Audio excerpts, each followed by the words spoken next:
மதுரை கூடல்புதூர் காவல் நிலையத்தில் போலீசார் தாக்கியதில் இளைஞருக்கு வலிப்பு ஏற்பட்டதாக உறவினர்கள் குற்றஞ்சாட்டி வருகின்றனர். இதுகுறித்த முழு விவரங்களை வழங்க செய்தியாளர் அருண் நம்மோடு இணைப்பில் காத்திருக்கிறார். அருண், வணக்கம். விவரங்கள் என்ன?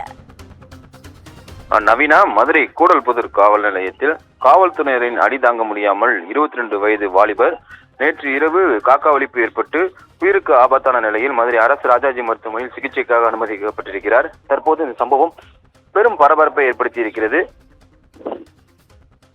பூமச்சி குளத்தைச் சேர்ந்த பாலாஜி, இவரது மகன் 22 வயதான விஷ்ணு பிரசாத், இவர் எலக்ட்ரீஷியனாக பணிபுரிந்து வருகிறார். மதுரை கூடல்புதூர் பகுதியில் கடந்த 17ஆம் தேதி தனது நண்பர்களுடன் வீட்டின் முன்பு நின்று கொண்டிருந்து பேசிக் கொண்டிருந்தார்.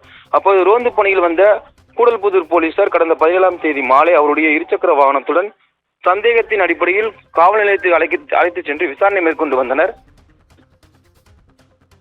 விசாரணையில் அவர் தொடர்ச்சியாக விசாரித்து வந்த நிலையில் திருப்பி அனுப்பாததால் அவருடைய பெற்றோர்கள் வழக்கறிஞருடன் காவல் நிலையத்திற்கு அன்று இரவு வந்து அவரை வீட்டிற்கு அழைத்து சென்றுள்ளனர். மேலும் அடுத்த நாள் காலை விசாரணைக்கு வர வேண்டும் என போலீசார் கூறிவைத்து அனுப்பிய நிலையில் மீண்டும் 18ஆம் தேதி காலை விசாரணைக்கு வந்த பாலாஜி மற்றும் விஷ்ணு பிரசாத் ஆகியோர் வழக்கறிஞருடன் வராததால் கூடல்புதூர் காவல் நிலைய ஆய்வாளர் பாலமுருகன், சார்பு ஆய்வாளர் சோமசுந்தரம், வேல்முருகன் மற்றும் சிக்கந்தர் உள்ளிட்ட காவலர்கள் அவரை எவ்வளவு முடியுமோ அந்த அளவிற்கு அடித்து காயப்படுத்தியிருக்கிறார்கள்.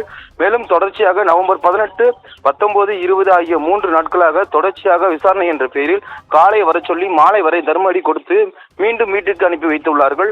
நேற்றைய தினம் விஷ்ணு பிரசாத்தை காவலர்கள் காவல் நிலையத்திற்கு வரவழைத்து அடிக்கும் பொழுது அவருக்கு உடல்நிலை சரியில்லாமல் ஆனதுடன் காக்கா வலிப்பும் ஏற்பட்டது. உடனடியாக அவருடைய பெற்றோர்களை வரவழைத்து வழக்கறிஞர் ஆகியோர் அந்த பகுதியில் இருக்கக்கூடிய ஆரம்ப சுகாதார நிலையத்தில் முதலுதவி சிகிச்சை அளிக்கப்பட்டு பின்பு மீண்டும் மதுரை அரசு ராஜாஜி மருத்துவமனைக்கு தற்போது அவரை அனுமதித்திருக்கிறார்கள். இந்த சம்பவம் தற்போது மதுரையில் பரபரப்பை ஏற்படுத்தியிருக்கிறது. 22 வயது வாலிபரான விஷ்ணு பிரசாத் என்ற இளைஞரை சந்தேகத்தின் அடிப்படையில் 17ஆம் தேதி மாலை கைது செய்யப்பட்டு விசாரணைத்த போது தொடர்ச்சியாக அவர் 4 நாட்களாக காவல் நிலையத்தில் வைத்து தாக்கப்பட்ட சம்பவம் தற்போது பரபரப்பை ஏற்படுத்தியிருக்கிறது. நவீனா,